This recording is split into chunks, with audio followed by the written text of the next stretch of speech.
Most people bring a new dog home the same way.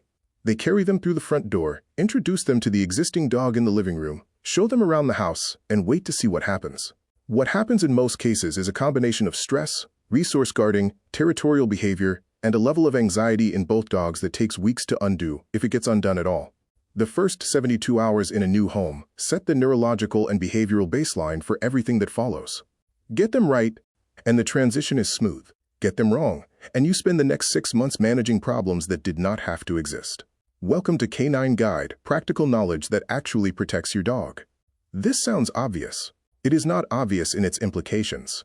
A dog entering a new environment, whether they are a puppy, an adult rescue, or a dog coming from another home, is operating from a position of complete neurological uncertainty. They do not know the smells. They do not know the layout. They do not know the rules. They do not. Show the dog everything, introduce them to everyone, and start building memories together is the exact opposite of what the dog needs. What they need first is decompression, stillness, low stimulation. 1. The decompression period is a structured period of reduced stimulation and demand in the first days of a new dog's arrival. It is not exciting. It does not make good social media content. During decompression, the dog should have access to a defined, manageable space, not the entire house. Know the humans. They do not know whether this place is safe, whether food will appear reliably, whether the other animal in the space is a threat or a companion. Research published in Applied Animal Behavior Science found that newly rehomed dogs show elevated cortisol levels for an average of 3 days following placement, with some dogs showing elevated stress indicators for up to 3 weeks, depending on their history, temperament, and the management of the transition. This is why the instinct to immediately show the dog everything, introduce them to everyone, and start building memories together is the exact opposite of what the dog needs. What they need first is decompression, stillness, low stimulation. 1. The decompression period is a structured period of reduced stimulation and demand in the first days of a new dog's arrival. It is not exciting. It does not make good social media content. During decompression, the dog should have access to a defined, manageable space, not the entire house. A single room or a section of the home blocked by a baby gate. This space should have their bed, their water bowl, and a safe chew or food puzzle. It should be quiet. No visitors, no introductions to everyone in the neighborhood, no car rides to show them off. The dog chooses whether to interact. You offer presence without demand. Sit in the space, read, work on a laptop. Be near without requiring the dog to engage with you. Let them come to you when they are ready. Some dogs will approach and investigate immediately. Some dogs will retreat to a corner and stay there for 12 hours. Both are normal. A study from the University of Nottingham found that dogs allowed a structured decompression period of 48 to 72 hours in their new environment showed significantly faster behavioral settling, better response to early training, and lower indicators of anxiety at 2-week assessment compared to dogs who were immediately given full household access and high social stimulation. Decompression is not deprivation. The decompression period typically lasts 3 to 7 days for puppies and adult dogs from good environments, and up to 4 weeks for dogs from rescue situations, high-stress shelters, or homes with histories of neglect or instability. You will know the decompression period is ending when the dog begins to seek interaction voluntarily, shows relaxed body language in the space, and begins to sleep deeply.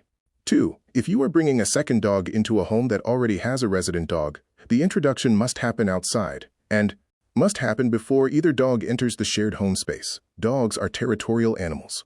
The home, from a resident dog's perspective, is their defined space, the area associated with their resources, their routines, and their security. Bringing a new dog directly into this space triggers territorial responses that would not occur in neutral territory. The resident dog's arousal level inside the home is fundamentally different from their arousal level outdoors in an unfamiliar area. The outdoor introduction protocol, both dogs on leash, handled by separate people. Begin the introduction in a completely neutral location, a park, a quiet street, anywhere that neither dog has a territorial claim to. Walk the dogs in parallel at a distance of approximately 10 meters, moving in the same direction. Do not allow face-to-face greeting. After 5 minutes of parallel walking without tension, loose leashes, relaxed body language in both dogs, reduce the distance to 5 meters. After another 5 minutes, allow the dogs to curve toward each other for a brief sniff, 3 to 5 seconds maximum. Redirect both dogs forward after the sniff. No standing still, no sustained face-to-face contact. A study published in the Journal of Veterinary Behavior found that dogs introduced in parallel walk protocols showed significantly lower aggression and appeasement signaling in the first 30 minutes, compared to dogs introduced face-to-face in an enclosed space. Only when both dogs are walking in parallel within 2 meters, with no tension, no raised hackles, no stiff body, language, and no sustained direct eye contact, only then do you walk them toward the home together. Enter the home with the resident dog first. 3. The first 2 weeks inside the shared home are a management exercise, not a relationship-building exercise. The relationship will build on its own. Resource management is the most critical component of the first 2 weeks. Resources are anything both dogs might compete over: food bowls, water bowls, beds, toys, high-value chews, resting spots, access to humans. Any resource that creates competition creates conflict. The solution is not to have fewer resources. Supervision must be active in the first 2 weeks, not passive, not glancing over while watching television. Active, positioned to intervene at the first sign of tension, not after it has escalated. The signs to watch for are body stiffening, sustained direct staring, one dog hovering over another, and resource proximity with elevated arousal. When you cannot actively supervise, separate. Baby gates, separate rooms, crate for the new dog if crate training is established. Separation when unsupervised is not a failure of the integration process. Research from the American Veterinary Society of Animal Behavior found that the majority of serious multi-dog conflicts in newly integrated households occurred in the first 2 weeks and predominantly during unsupervised periods. The management of those 2 weeks is not paranoia. 4. Most resource guarding in newly integrated households is created by the humans, not the dogs. When owners see their resident dog approach or hover near the new dog's food bowl or resting spot, their instinct is to intervene, to tell the resident dog off, to redirect them, to physically remove them from the new dog's space. The intention is to protect the new dog. When you remove the resident dog from the new dog's resources, you are teaching the resident dog that the new dog's presence is associated with losing access to things they value. This is the precise neurological condition that produces resource guarding. The resident dog learns, when that dog is near this thing, I lose this thing. The correct approach is counter-conditioning. When the resident dog approaches the new dog's food bowl or bed, add something of value to the experience, a treat delivered to the resident dog near, but not at the new dog's resource. You are teaching, when that dog is near this thing, good things happen to me. This requires timing and attention. It is not a complicated technique. It is an instinct reversal, doing the opposite of what feels right in the moment. 5. The first rule is that children do not approach the new dog. The new dog approaches children, on the dog's timeline, at the dog's pace. This is not negotiable for the first 72 hours. A dog in the stress of a new environment that is approached by a running, excited child has 2 options: flight or defensive behavior. Flight is only available if there is space to escape.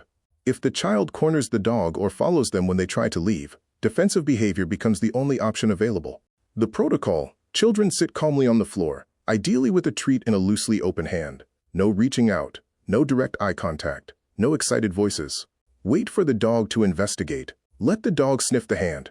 Let the dog choose whether to stay or move away. Reward any voluntary approach with calm, quiet praise and a treat. This process is slower than every child in the house will want it to be. It produces a dog that is comfortable with children because the comfort was built correctly, rather than forced. 6. Day 1. Set up the decompression space before the dog arrives. Nothing should be improvised on arrival day. Bed, water, a frozen Kong or chew, baby gate blocking the rest of the house. Reduce stimulation as much as possible. No visitors, no loud music. Dim lighting in the decompression space if possible. Day 2. Begin very brief, low-demand interactions. 5 minutes of sitting in the space doing nothing. Offer food from your hand if the dog is willing. Do not reach toward the dog. Let the dog eat from your palm without reaching for them afterward. Day 3. Expand access slightly if the dog is showing relaxed body language, soft eyes, loose body, eating well, settling into rest. Open the decompression space to an adjacent room while remaining with the dog. Continue low stimulation. Continue no visitors. The first week, gradually expand access to the full home, one room at a time with you present. Introduce house rules clearly and consistently. Where the dog is and is not allowed. Expectations. Around furniture. Meal times. Begin building routine. Routine is the most powerful decompressor available to a dog in a new environment. Predictable meal times, predictable walk times, predictable rest periods. The second week, begin more formal training sessions. Introduce the 5 basic commands, if not already started. Continue managing resources carefully in multi-dog households. 7. The transition is going well when the new dog is eating consistently and with normal appetite. They are seeking voluntary contact with household members. They are sleeping deeply in their designated space. Their elimination is regular and consistent. The transition is not going well when the dog is refusing food for more than 2 days. They are hiding consistently and not emerging voluntarily. They are showing sustained fear responses. Tail permanently tucked, trembling, attempts to escape the space. A dog that is hiding and not eating after 72 hours should be assessed by a veterinarian. A dog showing escalating aggression toward household members should be referred to a veterinary behaviorist. These are not situations where more time and patience alone are sufficient. The decompression period that gives the nervous system time to accept the new environment. The neutral outdoor introduction for multi-dog households that avoids triggering territorial responses. The resource management in the first 2 weeks that removes the conditions for conflict. The counter-conditioning approach that prevents resource guarding from being created. The child introduction protocol that builds trust rather than forcing interaction. The day-by-day first-week structure that builds routine and safety. None of this is complicated. All of it requires slowing down when every instinct says to speed up. The excitement of a new dog is real. The desire to show them everything and love them immediately is real.